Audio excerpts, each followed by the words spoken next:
제가 몇 달 전에 대만 여행을 다녀왔습니다. 대만 남부의 도시 하이난에서 서쪽 바닷가 안핑이란 지역에 다녀왔는데요.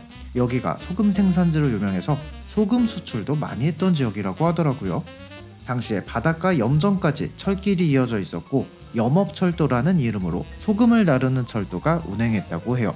근데 왜 어디서 들어본 얘기 같지? 왜냐면 우리나라에도 비슷한 철도 노선이 있었거든요. 지금은 분당선과 합쳐져서 수인분당선이란 이름의 전철 노선이 되었지만 원래는 소금과 쌀을 나르던 화물운송이 주기능이었던 철도 노선이 있습니다.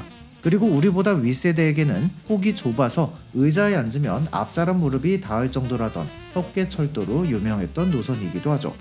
지금도 많은 분들이 소래포구 가는 열차로 기억하는 오늘 영상의 주인공 수인선입니다.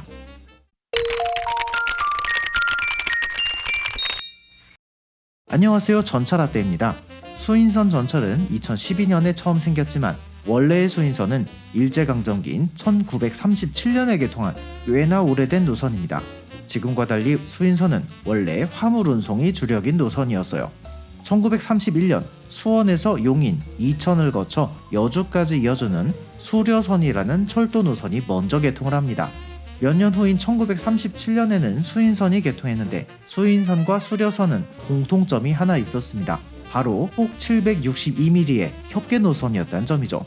철도에는 궤간이라는 개념이 존재합니다. 선로의 레일 두 가닥 사이의 간격을 궤간이라고 부르는데요. 우리나라 철도는 고무철이나 자기부상철도 같은 일부의 경전철류를 제외하면 이 궤간이 모두 1435mm의 표준궤로 맞춰져 있습니다. 표준궤보다 좁으면 협궤, 넓으면 광궤라고 하죠. 모노레일도 예외긴 하네요. 모노레일은 말 그대로 레일이 하나니까요. 철도를 협궤로 건설할 경우 선로가 차지하는 면적이 줄어들기 때문에 공사비가 적게 들고 공사를 금방 끝낸다는 장점이 있습니다. 하지만 그만큼 차의 크기가 작아지기 때문에 적재량이나 안전성 또 속도 면에서 손해를 보게 됩니다. 그리고 철도는 자동차와 달리 궤간, 선로의 폭이 다른 곳으로는 진입할 수 없다는 큰 문제가 있기 때문에 열차가 도중에 끊기지 않고 쭉 연결돼서 운행하려면 운행하는 구간의 궤간을 동일하게 맞춰줘야 하죠. 경부선을 포함한 우리나라 철도의 대부분은 만주나 중국과의 연결을 위해 표준궤로 건설되었습니다. 심지어 처음엔 협궤로 놓여졌었던 경동선 철도의 대구에서 포항, 대구에서 울산 같은 노선들은 다른 철도와의 연결을 위해서 도중에 표준궤로 선로를 개량했죠. 그런데 협궤로 지은 수인선과 수려선만 훼손될 때까지 쭉 협궤로 유지되었다는 건 다른 노선으로 차를 들여보내지 않고 이 둘이서만 이어서 써먹겠다는 의도였겠죠. 실제로도 그랬습니다. 수인선과 수려선을 부설한 목적 중에 가장 큰 것은 인천항으로의 물자 운송, 우리 입장에서 보면 수탈이었거든요. 수려선이 지나는 여주와 이천은 옛날부터 쌀농사로 유명한 지역이었습니다. 수려선의 종점은 수원역, 지금 수원역 남동쪽에 협계열차가 서는 승강장이 따로 있었다고 합니다. 그리고 수원역으로 들어오지 않고 수려선에서 수인선으로 바로 이어지는 철길도 존재했죠.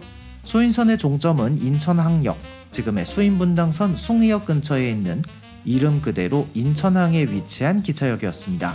수인선과 수려선을 통해서 이천과 여주에서 출발한 질 좋은 쌀, 그리고 소래포구 인근에 위치한 소래염전, 근처의 남동염전과 군자염전에서 생산한 천일염이 수인선 철길을 통해 인천항까지 운송된 다음 배에 실려서 일본으로 보내졌습니다.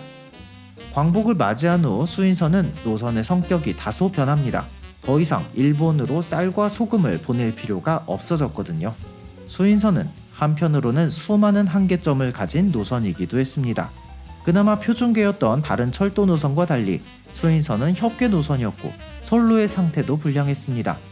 운행하는 지역의 한계도 뚜렷했죠.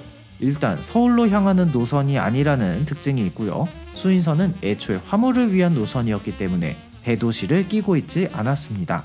물론 노선의 양쪽 끝인 수원과 인천은 수인선 개통 이전에도 이미 큰 도시였지만요. 이 중간 지역엔 뭐가 없었거든요. 지금이야 안산시와 시흥 정왕동, 인천 남동구, 연수구 등 시가지가 계속 펼쳐져 있지만 일제강점기가 아니라 한 40년 전으로만 돌아가도 이 지역은 모조리 바닷가였습니다. 현재 안산시의 중심은 중앙역 주변에 있는 중앙동이지만 저 때는 도시는커녕 제대로 된 땅이라고 보기도 어려운 수준이었죠. 참고로 사리역과 얼마 멀지 않은 4호선 상록수역이 시문의 소설 상록수에서 이름을 따왔는데, 농촌 계몽운동을 다룬 이 소설의 실제 배경이 상록수역 근처의 농촌 천곡마을이었습니다. 농촌 계몽운동의 배경지가 될 정도로 여기가 얼마나 시골이었는지를 짐작해볼 수 있죠. 오이도역과 정왕역이 있는 시화, 정왕동 지역을 보면 전철 노선이 주거지역 끝에 있는 형태입니다. 이건 도시를 개발하면서 철길을 외곽으로 이설한 게 아니라 지금 공업단지와 아파트가 들어와 있는 지역이 원래 다 바다였기 때문에 그렇습니다.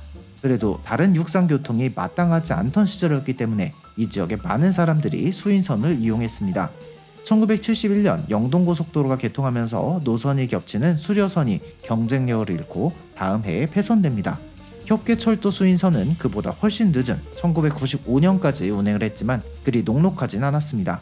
고속도로는 없었지만 도로가 놓이고 육상교통이 발달한 건 여기도 마찬가지거든요. 1973년 가장 먼저 옛 인천항역이었던 남인천역에서 송도역 구간이 폐지됩니다. 이때부터는 남은 구간인 송도역에서 수원역까지만 운행을 하게 되고요. 1992년에는 남동구 지역의 택지 개발을 이유로 송도역에서 소래역 구간이 폐지됩니다. 하지만 그 전에 이미 수인선의 몰락은 예정되어 있었어요. 1988년 지금 4호선의 일부인 안산선 전철이 개통합니다. 안산역에서 시작하는 이 노선은 지금과 달리 금정역에서 현재의 1호선으로 합류해서 청량역까지 한 번에 운행했는데요. 수인선이 다니는 지역에서 서울로 가려면 예전에는 낡고 느린 수인선 협계열차를 타고 수원역에서 전철로 갈아타야 했지만 중간에 안산에서 바로 서울행 전철을 탈 수 있게 되면서 더 이상 협계열차를 탈 필요가 없어집니다. 경쟁력을 잃은 수인선은 1994년 전철 노선과 겹치지 않는 한대암역에서 수원 구간만 남기고 운행을 중단한 후 결국 1995년 12월 31일을 끝으로 마지막 구간인 한대암에서 수원역까지의 열차 운행까지 끝이 나게 됩니다. 당시 TV에서 메인 뉴스로 띄워줄 만큼 많은 사람들에게 아쉬움을 주는 이별이었죠. 협계철도 수인선의 역사는 이렇게 95년을 마지막으로 끝이 났지만 수인선이 폐선이 된 건 아니었습니다. 철도청은 협계 수인선을 조금씩 운행 중지시키면서도 수인선을 표준계의 복선 전철로 다시 짓겠다고 쭉 공언해왔었거든요. 그리고 그 약속은 우리가 알다시피 지켜졌습니다. 물론 아주 긴 시간이 필요했지만요. 전철 노선에 수인선이란 이름이 첫 등장한 건 2012년. 하지만 수인선 전철의 실질적인 개통은 2000년부터로 보는 게 맞을 것 같습니다. 오이도역에서 안산역 구간이었는데 구간이 짧은 데다 서울로 바로 가는 게 유리하다고 판단했는지 4호선으로 편입돼서 전철 운행을 시작합니다. 진짜 수인선 타이틀을 단 전철이 등장한 건 2012년에 송도역에서 오이도역 구간부터였습니다.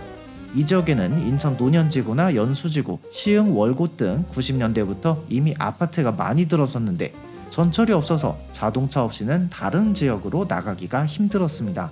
수인선 전철이 개통하면서 교통 불편이 많이 해소되었고요. 2016년에는 송도역에서 인천역까지 지하로 새로운 선로가 개통되어서 1호선 그리고 인천 구시가지와 연결되었죠.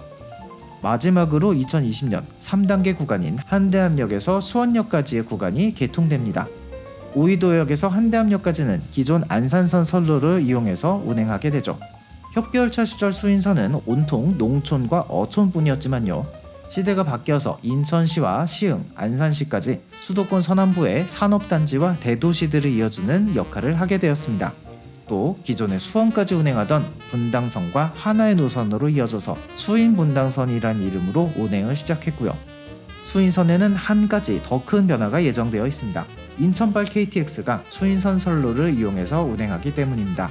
인구 300만 시대를 앞둔 인천시는 우리나라 광역시 중에 유일하게 KTX가 운행하지 않는 도시인데요. 이제 인천에서 바로 KTX를 타고 남쪽으로 내려갈 수 있게 된 거죠. 인천 송도역을 출발한 KTX는 수인선 선로를 이용해서 안산시의 초지역, 화성시의 어천역에 정차한 후 신설되는 연결선로를 통해 경부고속선에 진입하게 됩니다. 여기서 부산이나 목포 등으로 한 번에 갈 수 있게 된 거죠. KTX를 타기 위해서 서울역이나 용산역 또는 광명역까지 가야만 했던 불편이 사라지는 겁니다. 인천발 KTX는 2025년 개통을 이야기하고 있었지만 아마 개통은 더 오래 걸릴 것 같습니다. 원래 수익성이 악화되어서 영업 자체를 중지했던 노선이었는데 이제는 KTX까지 들어오는 노선이 된 수인선. 이 정도면 인생 역전, 아니 상전벽해라는 표현이 가장 잘 어울릴 것 같습니다. 이번 전철할 때 영상은 여기까지입니다. 구독과 좋아요 눌러주시고요. 저는 다른 영상으로 다시 찾아뵙겠습니다. 감사합니다.